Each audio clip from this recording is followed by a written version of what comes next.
Here to do a match analysis of Chelsea versus Leeds, and I'm going to split up the analysis into the phases of play. I think that'll be easier for everybody, shorter videos, quicker posting times, and I think it'll just be more clear to understand the concepts that were displayed in the match against Frank Lampard's Chelsea and Marcelo Bielsa's Leeds. Now first for the lineups, Leeds played in a 4-3-3, which changed for their defensive phase to a 4-2-3-1 to control the two attacking midfielders or the number 8s of Mount and Havertz throughout the game. And for Chelsea, it was a 4-3-3. Pretty much it stayed standard for them. They weren't pushed back into their low block very often, so we didn't see any variations there very much.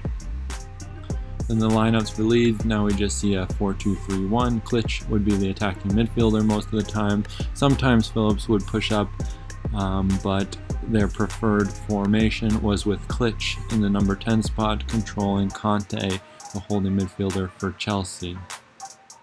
Now the first phase of play in this video that we're going to discuss is Chelsea's offensive organization and moving forward, manipulating the Leeds man orientation. As we all know, they use heavily in their defensive phase, and they did this by really finding the free man in the first line of their build-up and then using that to springboard their attack further forward.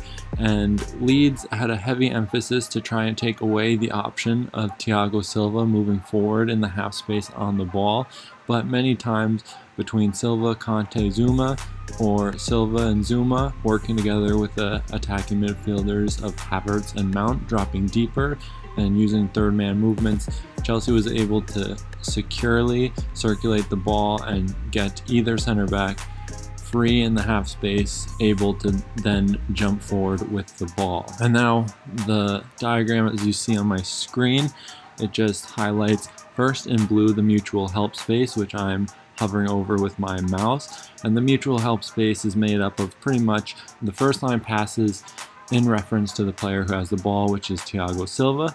Then in red I have the 3 players that will be involved in the third man concept to then put Zuma free in the half space, which is their target area of progression because of the multiple diagonal options moving forward, and then the field of view that the center back will have once he's in this area. So here's a quick video, a quick diagram of the whole move, and then we'll get into it and explain what actually happened in the game.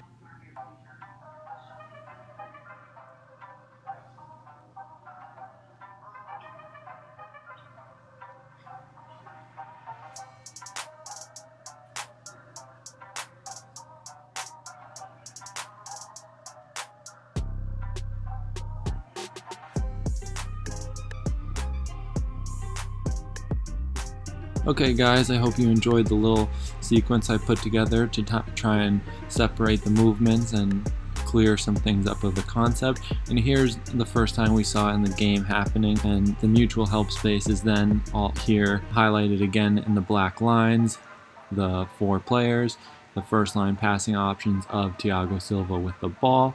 And now on the far side is Kai Havertz in the mezzo space, which is pretty much just the space between the mutual help space and the space of cooperation, which is pretty much the perimeter of the offensive structure. So they were able to use Kai Havertz well and manipulate the Leeds man orientation. So as pressure would build from Bamford, Conte would move closer to offer a tighter passing angle to let the ball travel less distance and allow them to change direction and potentially create new passing lanes to get out of the press. This also released space and gave Kai Havertz more space in the weak side to then get Kurt Zouma free in the half space to then drive forward. So then we see here Kurt Zouma driving forward in the half space, and now he has Kai Havertz to his left and then Ziyech or Pulisic at the tip of the 4-man rondo or 4-man diamond, and then out wide we have Reece James. And now another big thing in Chelsea's gameplay today was the ability for the wingers, the attacking midfielder or the number 8s, and then the wide fullback to interchange their positions, rotate, and have an ever-changing wide structure. But one consistency, generally speaking, they did play very fluidly, so this did change. But typically the fullbacks were the players who occupied the wide corridors, and this was pretty much occupied just by the one player, and there was a more emphasis on manipulating the defense through the half spaces, dragging out defenders coming forward to then release space in behind. Giroud dropped deeper sometimes, varying his vertical positioning and his depth, but highlighted here we have the three players that would be involved in the wide structure: Mount, Werner, and Chilwell, and then Thiago Silva free on the ball to drive forward.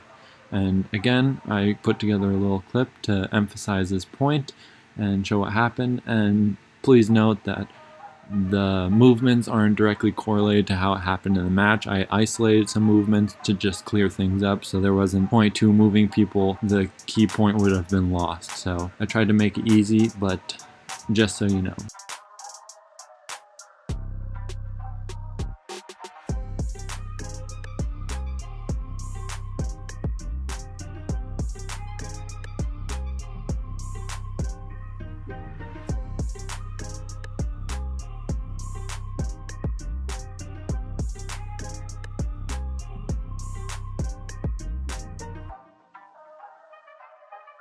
Alright guys, I hope you liked that.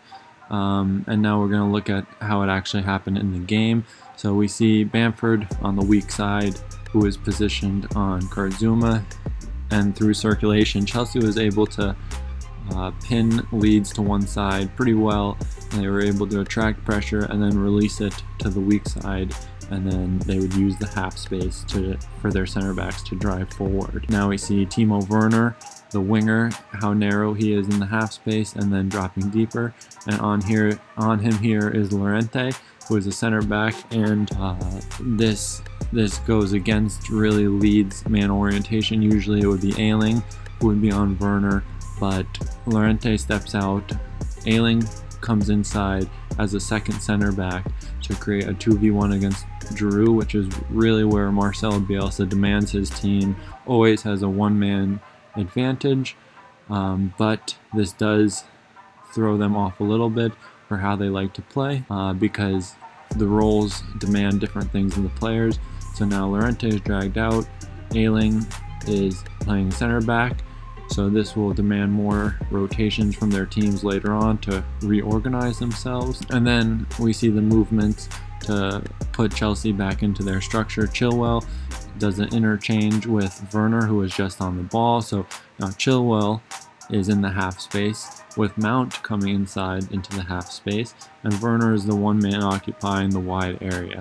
And then now we see on the weak side the wide structure. The rotation hasn't been initiated yet, so we have Kai Havertz as the lone man occupying the half space. He's in the center corridor right now, but as the ball will circulate, he will move into the half space. Reece James is deeper, playing deeper here with Ziyech or Pulisic higher up the field, and when the rotation starts, they will come into the half space. Kai Havertz will move into the half space, and Reece James will occupy a high and wide position. And the fullbacks for Chelsea did a good job at occupying these high and wide positions, which gave Leeds trouble with their man orientation because the distances from the center backs to the fullbacks increased so much. And especially on Jack Harrison's side, he was tasked, the one player, to make up for the numerical inequality. It really made the world of difference for Chelsea when they were building from the back, increasing this distance between Reece James and Kurt Zouma, because Jack Harrison was tasked to press Kurt Zouma from out to in, and he was also tasked with dropping deeper to cover Reece James as well. And this was just a numbers game. When they were pressing, Jack Harrison was tasked with the dual roles here to make up for the numbers, but with the increase of distance, Jack Harrison was neutralized and was not able to cover such a ground. So often this left a free player ready to drive forward, and this is why the lone man in the wide area works so well while overloading the half space.